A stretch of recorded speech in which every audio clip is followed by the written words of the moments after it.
Of all the arguments against the veracity of Islam, I believe this one is the most important, and I call it the continuity problem. If you have a heart to share the gospel with Muslims, it is fundamental that you learn this argument. So what is the continuity problem? There are certain irreparable ways that the Qur'an contradicts the gospel, what Muslims call the Injil. That in itself would not make Islam false. However, the Islamic claim is that it came to confirm the previous revelations that were given to the Jews and the Christians. So if the Qur'an claims continuity with the previous scriptures, but then it contradicts them, it must not be true. In this video, we will establish the premise that Islam claims continuity with the previous revelations. And in a follow-up video, I'll share 3 irreparable contradictions that it makes with those revelations. Now, in this argument, I'm not claiming that Christianity is true and therefore Islam is false. The reason these irreparable contradictions make Islam false is because the Qur'an presents itself as aligning with the prophets and the books that came before it. Muhammad claimed to believe and agree with the gospel and the prophets of the Jewish scriptures. The Jewish prophets and Jesus the Messiah, according to the Qur'an, are to be believed.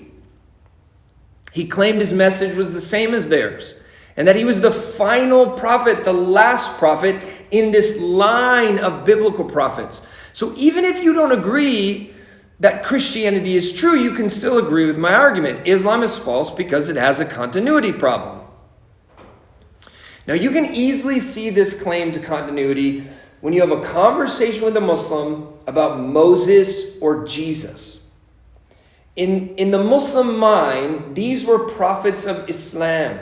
However, when the Islamic religion claims that Jesus was a Muslim, it doesn't mean that Jesus said the Shahada. It doesn't mean he prayed facing Mecca, that he bowed 5 times a day, or that he engaged the obligatory salah. Rather, it means that Jesus was a small m Muslim. He was a prophet, a monotheist, and he was submitted to God's commands. Now notice that this type of small m Muslim has no awareness of the Sunnah of Muhammad. We might even deduce that if there were good Muslims before Muhammad, then logically Muhammad is not essential to being Muslim in this circumstance. Now, whatever you think of that, this is sure. The Qur'an assumes and puts itself in line with the gospel that came before it, and it makes the gospel a criterion for judging what is true and false. Listen to this verse in Surah Al-Ma'idah, verses 46 and 47. It says, "And we caused Isa, Jesus, son of Mary, to follow in their footsteps, confirming that which was revealed before him in the Torah.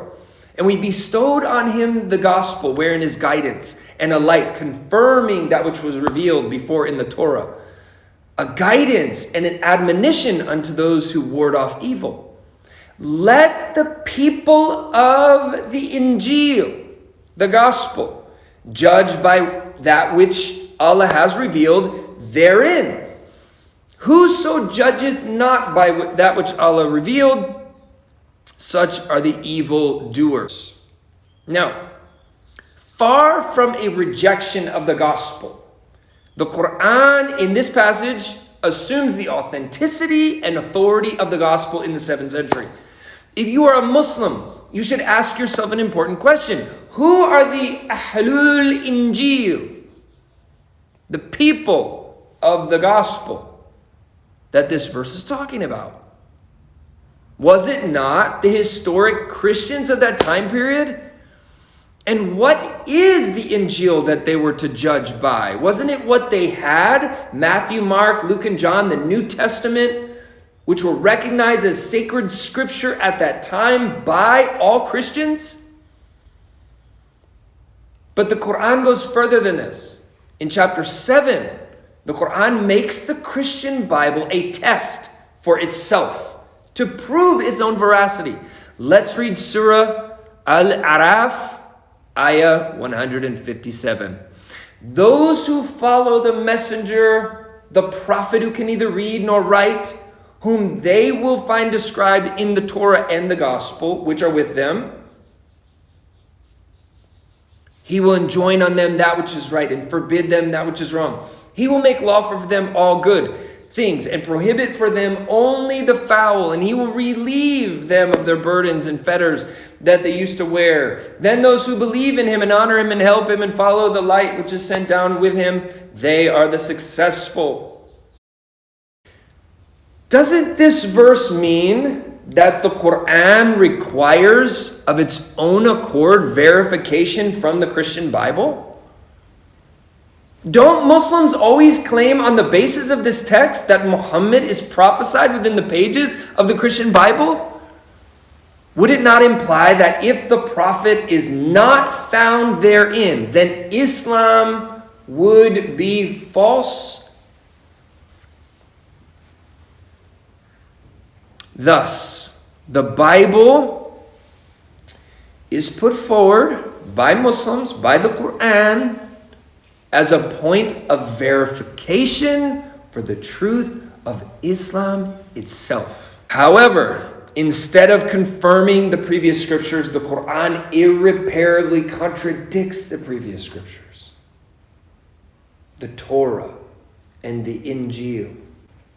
Thus, Islam, we need to ask, we need to think about it, we probably need to conclude is not true. For the contradictions, please stay tuned for our next video. If you enjoyed this content, please like and subscribe and leave your comments below. I want to hear from you. I'm here to help you learn how to practically share the gospel with Muslims. And if you're a Muslim, how to understand the gospel. Do you believe Muhammad is mentioned in the Christian Bible? Do you agree that the Quran contradicts the Bible? See you all next time. God bless.